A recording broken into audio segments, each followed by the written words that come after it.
This is the corner shot.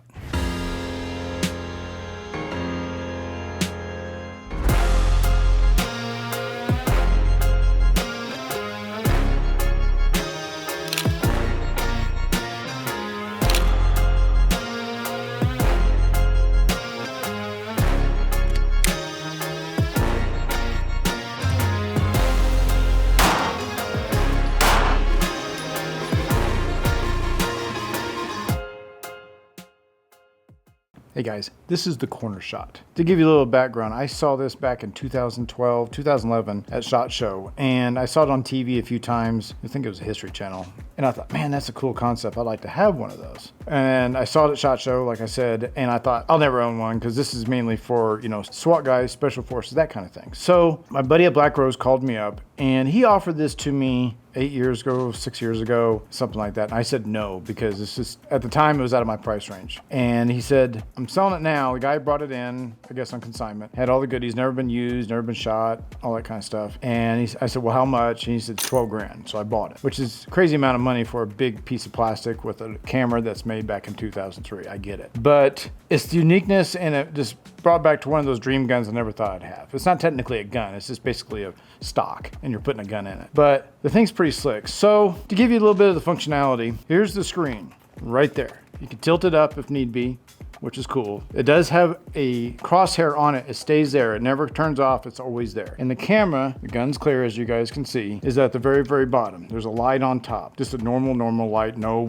LED. It's a bulb, actually. So, this is 2003 technology. So, the things are just not as cool as they are now. Now, as far as some of the stuff, it weighs about 8 pounds. And after a while, it's kind of a pain in the ass to carry. Me and Chad were discovering that. And the trigger pull is very, very long and heavy. But the reason for that is you're pulling a mechanism that's right up here to this trigger on the Glock to pull it. It's not no two-stage trigger. It's just you feel like you got to use all your body weight to pull the trigger, to pull that mechanism, which makes sense. But when it's pointing to the left, the reason they call it the corner shot, okay, you can still pull the trigger, but the only thing you see is the screen. You don't see the gun or anything else. And when you want to go straight, you go straight down. And if you want to go the other way, so you got to muscle it around a little bit. You go turn right and you still see everything. So I see this whole gun wall over here. So if I pull the trigger, even where those crosshairs are going to go, it's going to hit there. Now, what I did find out, and people warned me, the guys in the military guys told me, was it is kind of a bitch to sight in. And there you are not kidding. You have 2 screws at the bottom of the camera that adjust your sighting in. And yeah, it sucked horribly. They told me they got to the point where they kept shooting and they figured out where it was hitting. They take a Sharpie or an eraser and put it right on the screen, put the dot, and that's where it's hitting. So they just aimed off of that. They didn't aim off the crosshairs. But the thing's pretty daggone slick. It is battery operated for the camera. The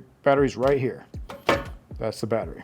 The battery for the light is right underneath the pistol grip. So it does take Glocks. It will take some FN 57s. It will take a SIG P226. I know it has you can get different variants. It has a laser attachment you can get for it, which I do not have. They do have it for grenade launchers, all sorts of stuff. But you could shoot this probably underneath the car if you wanted to. You can also, look above windows. So for surveillance, you can look through a window and look like this.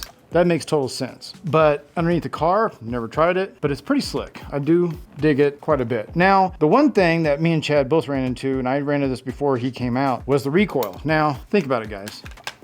Gun sideways. Okay, you're looking at this way, or you're looking at this way. When you pull that trigger, the gun's going this way, or it's going this way. So to handle the recoil is pretty difficult.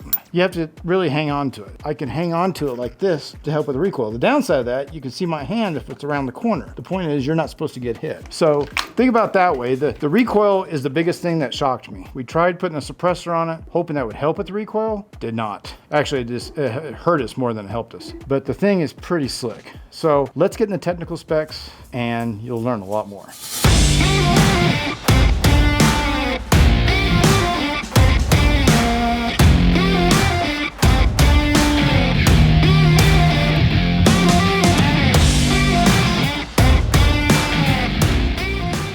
place of origin of the corner shot is Israel. It was started being made in 2003 and they're still in use from 2003 to present. Lieutenant Colonel of the Israeli Army, along with some American investors, are the ones that came up with the corner shot. It weighs about 8.5 pounds. It's 33 inches long. So it's got some weight to it, especially when you're trying to use it. It has a 62-degree turn radius left to right. Now, it's mainly used for SWAT teams, special forces, that kind of stuff, because you can use it in hostage negotiations, because when you can look over a window, over a ledge with that camera, and you can see on the screen, you can actually see what's going on. It comes with different features like a grenade launcher. It has a mic system on it so you can talk through it. Also, you can put a detachable camera system on it or add cameras to it so more people can see, because they have the screen on the item itself. The corner shot itself has a 2.5-inch size screen, so you get to see pretty good, but it is color, so it's also nice. It'll take a 45 caliber, a 40 caliber in Glock. It'll take a 9, and it'll take some CZs and an FN57. I would pick the FN57. The range on the guns for a 45 and to a 9 is 110 yards, which isn't too bad, but for the 5.7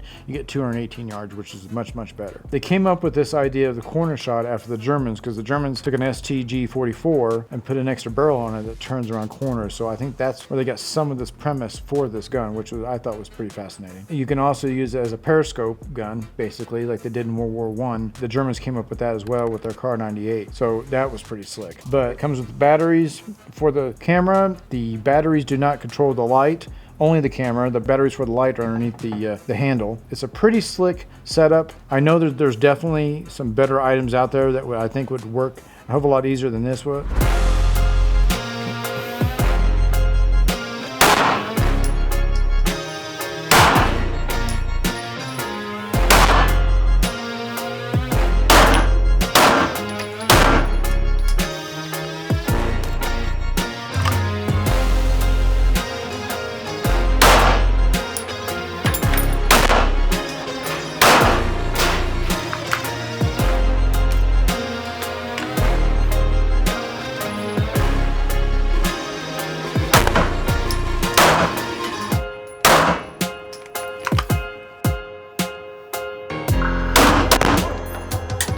Okay guys, very cumbersome. Like I said before, it's just a lot of fun to shoot. Not very accurate whatsoever. Here, we'll bring the target ahead and we'll see if I actually hit the damn thing. Looking through that screen the whole time, that's what you see. Yeah, I'm all over the place. I mean, I'm here. I mean, it's a spray and pray by all means, but cool technology for 2003, like I said. As you guys can tell, this thing is cumbersome. I mean, I don't have big forearms because I'm a little dude. So it's a pain in the ass for me. You get some bigger guy up front who's gonna go through a front door first, this would be perfect. But otherwise, this is 2003 technology. So, you know, it's not made the greatest. Now, I don't know if there's anything better. I think there is one coming out that I know of that's gonna be pretty slick. I can't say what it is, but maybe we'll show that in a future video. But this thing is pretty cool for 2003, just not 2024. But if you guys ever get a chance to even mess with one of these, good luck. Hope you guys enjoyed the video and take care.